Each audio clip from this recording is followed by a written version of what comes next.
Okay, let's unpack this. For this deep dive, we're tackling a topic that's incredibly sensitive, nuanced, and frankly, well, it's becoming more and more relevant in the digital age. Mm-hmm.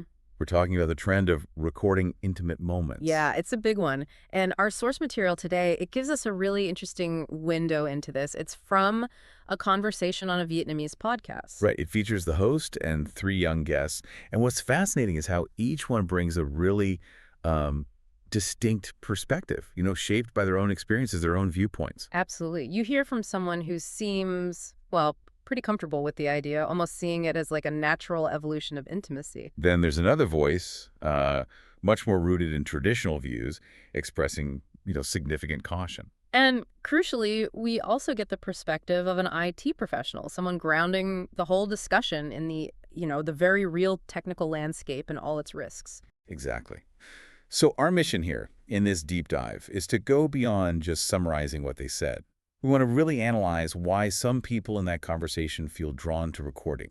What benefits did they actually perceive? But just as vitally, maybe even more so, we need to dig into the profound risks and challenges they highlighted, especially those insights from the IT expert. Yeah, and understand how these individuals even begin to navigate such a potentially high-stakes decision. It's about trying to get the full picture they painted, the allure versus the danger. Precisely. So let's dive right into what drives people to even consider this in the first place. Hmm. The perceived benefits, the why. Well, some guests in this conversation really felt it was becoming quite common, almost normal, even just fun, a new experience to explore together. And what stood out were the specific reasons they gave.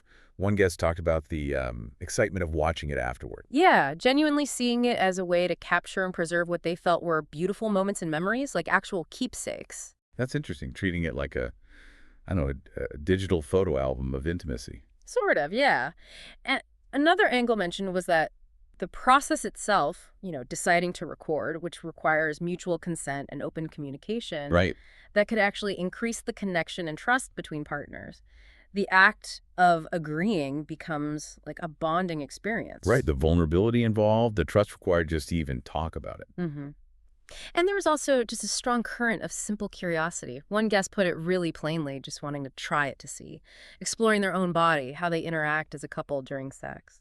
And that curiosity led to this really unique framing Hmm. by one person seeing the recording as a document to review. Yeah, that was striking. The idea was you could watch it back to identify strengths or weaknesses, almost like performance feedback, Right. to potentially improve future experiences. Think about that, analyzing intimacy to be better. A document to review for intimacy. It certainly reframes the act, doesn't it? It does. The source also touched on scenarios beyond just curiosity or improvement, like using it to maintain closeness when partners are physically distant. Oh, right. They mentioned someone sending videos to a partner who is studying abroad, like a way to feel connected across the miles. And thinking about maintaining connection, especially maybe through difficult patches in a relationship, Yeah. there was the idea that revisiting intensely passionate moments captured on video could potentially help rekindle that spark when things are feeling, I don't know, distant or stale. Hmm. Interesting angle. So you see this whole range from a tool for memory and connection to self-improvement, long-distance intimacy, even relationship maintenance. And for some, it simply comes down to an expression of personal freedom, or adding novelty, excitement, changing the rhythm of intimacy. Or maybe just, indulging a strong feeling in the moment because they feel it increases arousal and enjoyment. So those are some pretty compelling perceived upsides discussed in the source. And it's a massive but. Yeah, here it comes. The conversation pivoted pretty sharply to the counter perspective, highlighting the immense risks involved and why others, like the guest V and the IT professional Tin, strongly advised against it. This is where the gravity of the discussion really lands, I think. The primary fear, and it was echoed constantly throughout the conversation, was the alarmingly high risk of leakage, unauthorized distribution. Absolutely. Once that video leaves your immediate control, whether it's on a phone, a computer, in the cloud, shared with another person, the potential for it to end up in the wrong hands. Yeah. Discovered by family, friends, colleagues. It becomes this suffocating source of anxiety. And the consequences they describe are just devastating. The source talked about the potential for crippling shame and embarrassment. They even recounted a story, didn't they? About high school friends whose lives were reportedly derailed, causing them to drop out after a leak happened. Yeah, exactly. And the psychological toll, particularly, they noted, on women was a significant point. It can lead to suicidal thoughts or just severely impact mental well-being. Vi's perspective here seemed really strongly shaped by a more, let's say, traditional view on sexuality and privacy, Hmm. seeing recording as inherently crossing a line into dangerous territory precisely because of these risks. And another point raised was lack of self-confidence about one's body. That could be a fundamental reason someone might never even want to be recorded in the first place. Makes sense. And perhaps the most chilling risk they discussed is how drastically the situation changes if the relationship ends. Oh, definitely. A former partner, maybe acting out of anger or revenge, suddenly becomes the primary threat for misusing that incredibly vulnerable content. Now, this is where Thun, the IT professional, brought in some really crucial technical details that just amplify those fears. Exactly. He pointed out that even if you're meticulous, like really careful about not showing faces or tattoos or any obvious identifying marks in the video itself, Yeah, that's not a foolproof safeguard in the digital world we live in. that's so. Well, Thien explained that malicious actors or hackers, if they gain access to a device, your phone, your computer, they can often access the entire photo memory. So they could steal totally non-intimate photos of you, pictures of your face with friends in recognizable places, and use those to identify the person in the leaked intimate video. It sort of bypasses the attempt to anonymize it within the video itself. Wow. Okay, so the idea that my face isn't in it doesn't necessarily protect you from being identified if your device gets compromised. Exactly. And Thin really drove home the point that even technical security aside, it's just incredibly difficult to be absolutely 100% sure a partner won't misuse a video later on, reinforcing that the human element is often the biggest vulnerability. Right. Given this landscape of significant risk, the source then explored how individuals who do choose to record try to navigate it. They talked about strategies for mitigation. Yeah, but it was very clear, though, that these strategies don't eliminate the risk, not at all. They just attempt to reduce it. Right.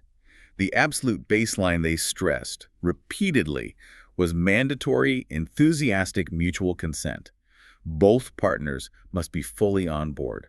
No question. Beyond consent, strategies like deleting the video immediately after viewing were suggested. Okay.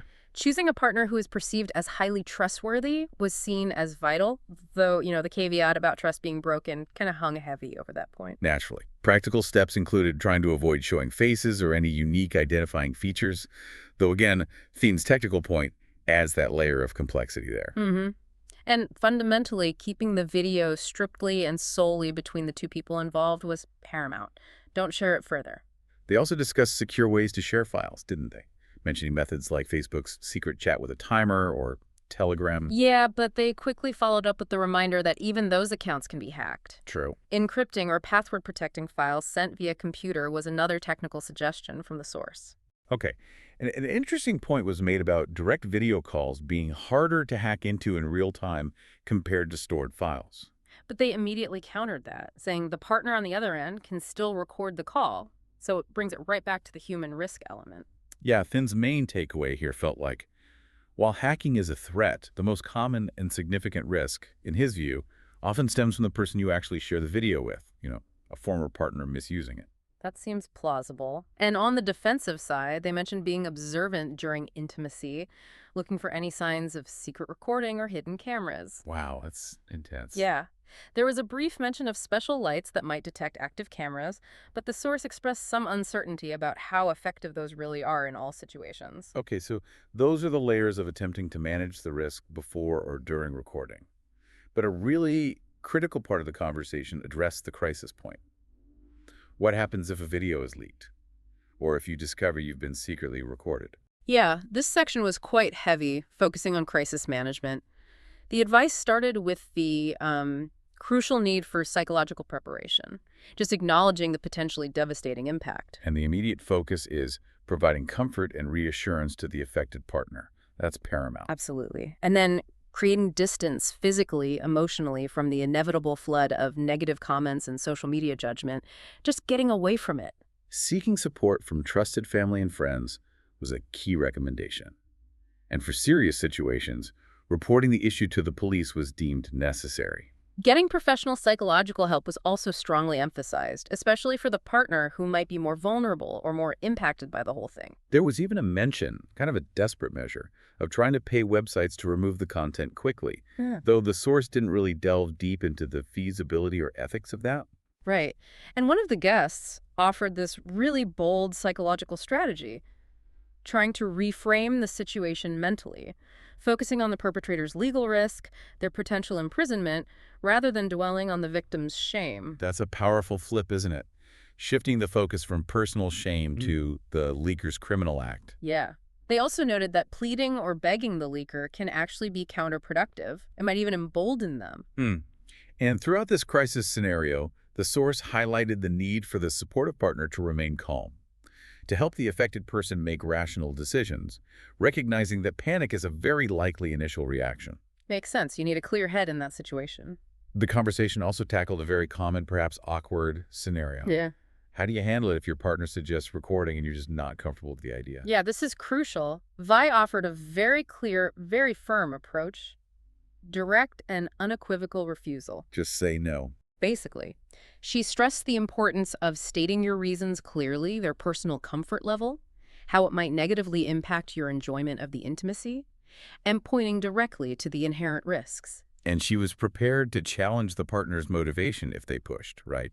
Asking if the relationship was only about sex for them. Exactly, and she was even willing to consider ending the relationship if the partner couldn't respect her boundary. That's a strong stance. Being ready to walk away if that boundary is violated. Yeah.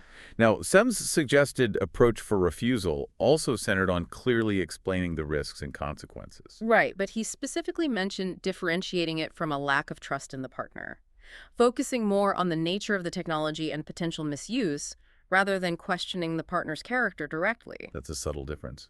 The source also observed that women might sometimes feel pressured, perhaps more susceptible to agreeing, maybe wanting to avoid conflict or disrupt the moment. Yeah, that was mentioned.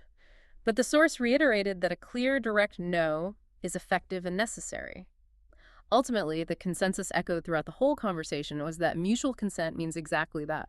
If one person isn't comfortable, it's off the table, period. Exactly. So pulling all these threads together, we see the rich, sometimes conflicting viewpoints presented in the source material. You have At seeming more open to the exploration, kind of accepting of the risks. Then V, strongly anchored in caution and more traditional views, opposing it outright because of the severe dangers she perceived. And Thiechen, the IT professional.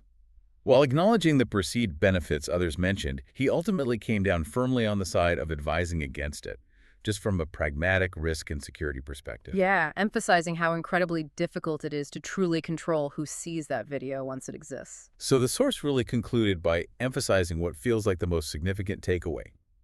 The decision about recording intimate moments is profoundly personal. Absolutely. It hinges entirely on the individuals involved, their comfort levels, their ability to agree, and critically, their personal assessment of and comfort or discomfort with those undeniable inherent risks. There wasn't a universal should or should not, but rather a really comprehensive look at the spectrum of views and the heavy weight of the potential consequences, even when perceived benefits exist. And that brings us back to you listening right now. This deep dive has unpacked the various perspectives from this particular Vietnamese podcast, revealing just how complex and personal the decision around recording intimate moments really is for anyone in a relationship. It really makes you think, doesn't it, about where the lines are drawn today. In a world where personal moments can so easily become public risks, how do we balance that natural desire for intimacy and exploration with the absolutely crucial need for safety and privacy? And maybe the deepest question raised by the source is this. How does that vital element of trust between partners truly navigate this significant tension?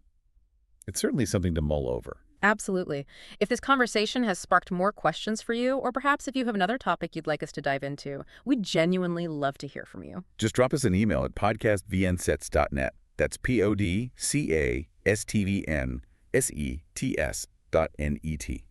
We're always looking for our next deep dive.